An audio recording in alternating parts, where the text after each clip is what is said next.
Shalom frères et sœurs dans le Christ Jésus.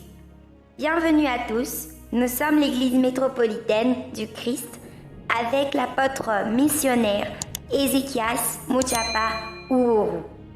Abonnez-vous massivement à notre chaîne YouTube Église métropolitaine du Christ. Apôtre missionnaire Ézéchias Muchapa Uhuru pour avoir plus d'enseignements, de témoignages et prédications bibliques.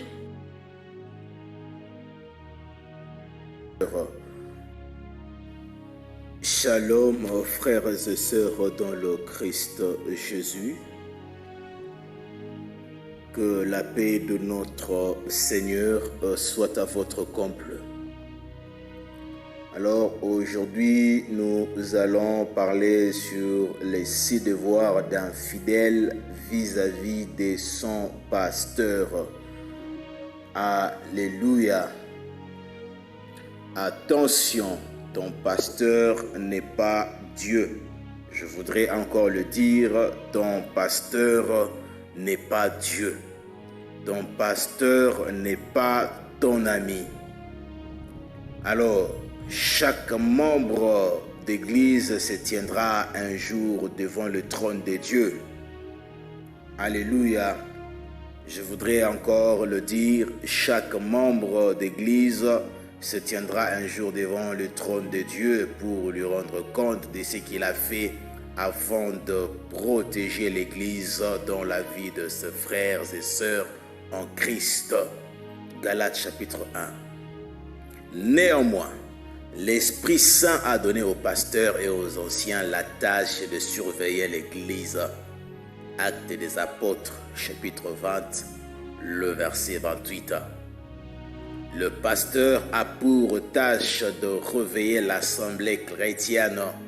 Alors, comment le membre d'une église devrait-il se comporter vis-à-vis du pasteur?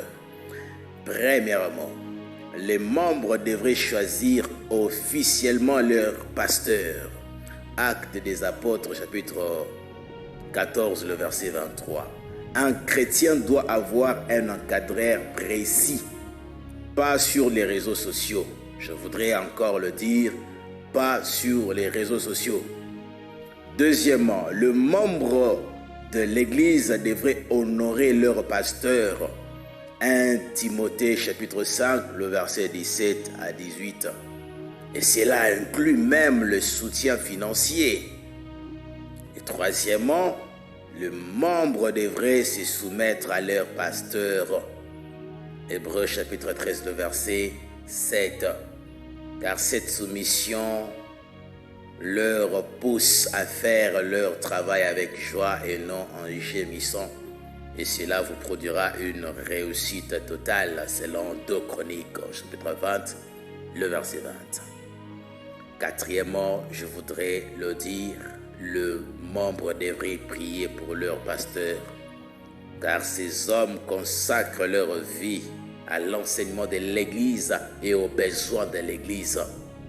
Cinquièmement, le membre devrait demander de compte aux pasteurs qui se sont discrédités comme Paul exigeait le témoignage de fidèles contre eux.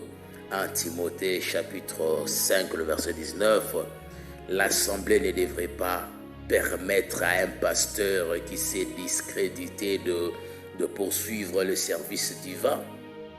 Et sixièmement, le membre devrait expulser les pasteurs qui renient l'évangile.